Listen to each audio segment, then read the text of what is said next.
There is a very specific kind of strange that only seems to happen to us in the middle of the night. It is not just being tired. It is not just being awake when you should be asleep. It is that odd, heavy, almost dreamlike feeling when the house is silent, the room is dark, and your thoughts suddenly feel much louder than they did during the day. At 3 a.m., small worries can feel enormous. A harmless sound can make you pause. A memory you have not thought about in years can suddenly wander back into your mind. Even your own bedroom can feel slightly unfamiliar, as if the world had shifted while everyone else was asleep. So why does this happen? Why does 3 a.m. feel so strange? Part of the answer is surprisingly simple. Human beings were never designed to treat darkness casually. For most of human history, nighttime was not peaceful in the way we often imagine it now. Before electric lights, secure homes, street lamps, and phones glowing beside the bed, darkness made the world harder to understand. It limited vision. It hid movement. It made distance difficult to judge.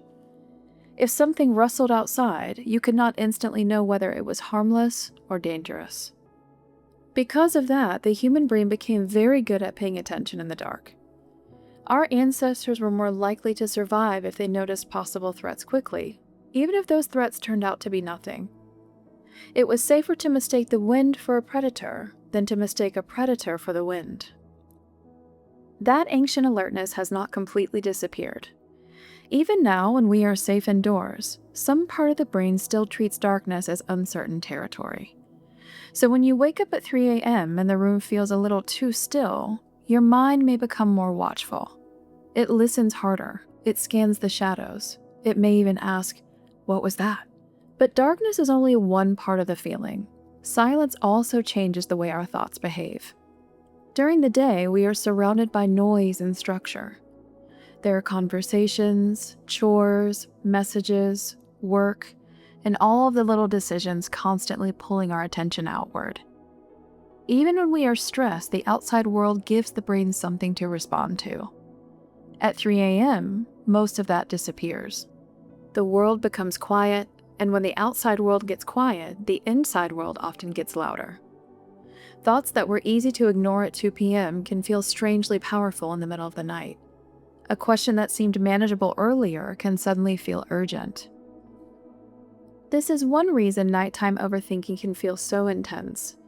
The brain is still trying to solve problems, but it is doing so at a time when the body is tired, the environment is quiet, and there is usually nothing practical you can do.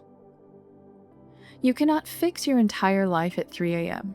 You probably cannot send the email, make the appointment, solve the awkward conversation, or suddenly become a fully organized version of yourself while lying sideways under a blanket. But your brain may try anyway. This is where tiredness becomes important. Sleep and emotion are closely connected. When we are well rested, we are usually better at regulating our emotions, thinking clearly, and putting problems into perspective. When we are tired or awake at the wrong time, our emotional reactions can feel stronger, while our ability to calmly manage them can feel weaker. In other words, the part of you that worries may still be wide awake, but the part of you that says, "Let's be reasonable about this," may not be working at full strength. That is why a thought at 3 a.m. can feel so convincing, even if it would seem much smaller in the morning.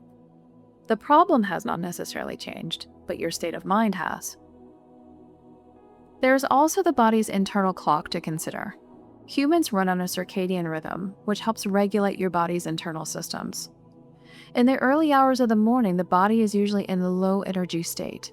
Your core body temperature tends to be lower, your alertness is reduced, and the brain is meant to be resting, not analyzing every unresolved question you've ever had. So when you are awake at that time, you are experiencing consciousness at a strange hour for the body. You are awake, but not fully restored. Aware, but not fully sharp. This can make everything feel slightly unreal, almost as if you're standing halfway between sleep and waking. And that in-between feeling is part of what gives 3 a.m. its mystery. Across folklore, stories, and popular culture, the deep night has often been treated as a strange threshold. People called it the witching hour, the ghost hour, the hour when spirits wandered, or the time when the veil between worlds feels thinner. So people across time have always noticed that the middle of the night feels different. And this connects to something humans do constantly. We search for patterns. The brain does not like uncertainty, so it tries to fill in missing information. In the dark, there is more missing information than usual. You cannot see clearly. You cannot confirm every sound. You cannot gather through evidence. So imagination steps in to complete the picture. Most of the time, this is harmless. Sometimes it is even useful. Pattern seeking has always helped us to survive. But at 3 a.m., it can also turn a creaking floorboard into an interesting story. That is why the weirdness of 3 a.m. is not just about fear. It is about the brain trying to make meaning when there is very little available. And strangely, that can also make the hour feel beautiful.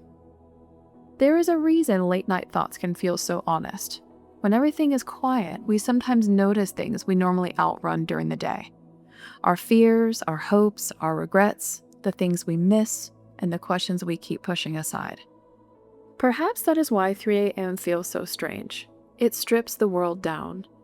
There is no busyness to hide inside, no daylight logic, no crowd, no performance, just a tired mind in a quiet room.